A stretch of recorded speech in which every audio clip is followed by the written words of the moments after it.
Other question, or are you good? I actually have another question, but it's not about the Trinity. I don't know if that's okay. Well, let's see. I don't know. We'll see. Let me take it because the cat needs to go out. Hold on. Good, yeah? So what is it? Basically, like you talk about like the Islamic dilemma and stuff. Yes. Um, a thing Have that you heard? I've heard like raised to sort of counter it is like, why would Satan confirm the Bible? Like, would you know how That's a to like stupid argument. That's good. explain? That is a stupid Uh, argument. That's response to it. Sorry, what'd you say? That's their response. Why would Satan confirm the Bible? Yeah, that's what I've heard. Yeah. That's what they told you, or you're coming up because you have a sick mind? No, I've heard it from them. Oh, you thought about it because you're a sick mind like that? Okay. So, how would Satan convince Jews and Christians to follow his prophet if he didn't agree with the biblical prophets and then confirm who Jesus is and his mother is to the extent in which he can then get them to think that he is truly in line with them and he's going to give you the correct understanding and interpretation of their message. Because if I follow your logic, when Paul says that the serpent appears, Satan appears as an angel of light, and he raises up servants to deceive you by presenting another Jesus, a different spirit, and different gospel, then that means, according to you, that makes no sense because Paul is saying that's Satan's MO. Satan will send someone to talk about Jesus in order to get you to think he does believe in Jesus, but then give you the right understanding of who Jesus is. That's actually his mastermind. Because if I come and tell you Jesus is a fake and his mother was a harlot, would you even entertain anything I say? No. But if I tell you Mary's the greatest woman that God created and sinless, Jesus the Messiah, his word, sent down to Mary, spirit from him, who did miracles and will return again, will you now listen to me? Yeah.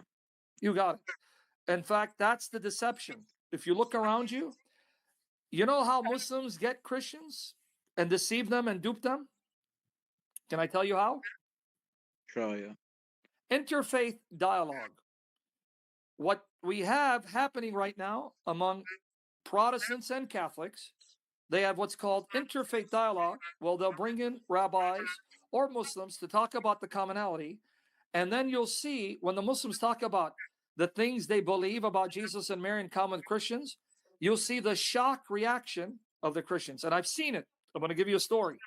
When I was leaving Illinois to come to the state because of the corrupt judge, one of the last events that I went to was an interfaith dialogue at a Catholic church where Catholic women's group meeting with Muslim women invited a Muslim man to give a presentation on Islam about the similarities between Catholicism and Islam. And these women were shocked that the Muslims hold Mary in such honor and believe that Jesus is born of a virgin and he's a Messiah. And not one of them asked about, all right, what about the differences? What don't you believe? And why are we different if you're saying we have, that's how Satan deceives. Right. Yeah. So there you go. So Satan is smart. If Satan comes and sends me someone and said Jesus is a fake, I'll say, get the lot of here. I'll give you an example. That bastard that came earlier who said that Yahweh of the Old Testament is not the true God because he's a bastard son of Satan and his mother is the whore of Babylon. You see how quick I sent him to his mother, right? Yeah. So you think Satan's going to get my attention by telling me Yahweh of the Old Testament is Satan? No. Yeah.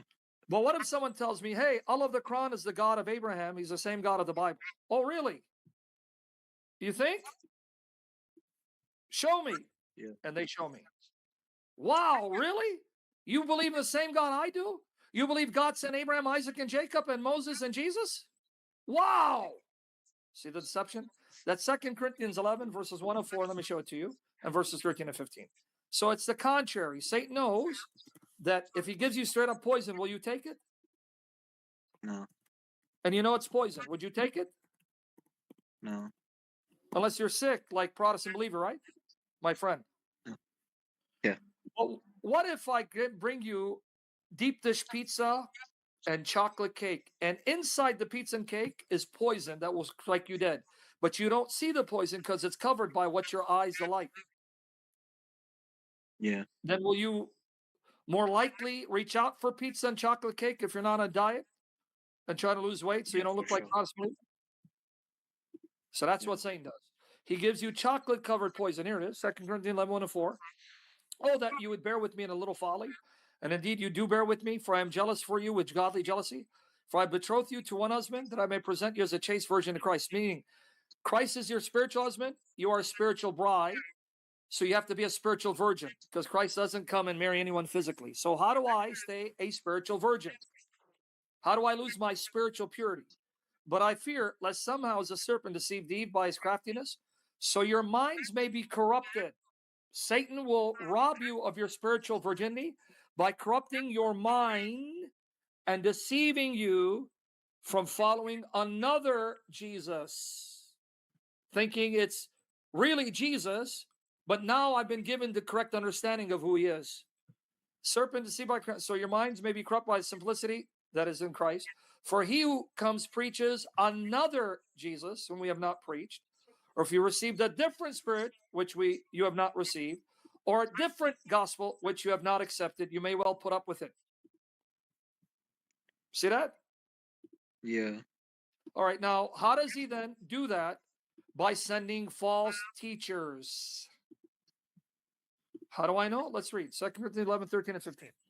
For such are false apostles, deceitful workers. They appear as if they are servants of God, but they're deceived by Satan to deceive you, transforming themselves into apostles of Christ.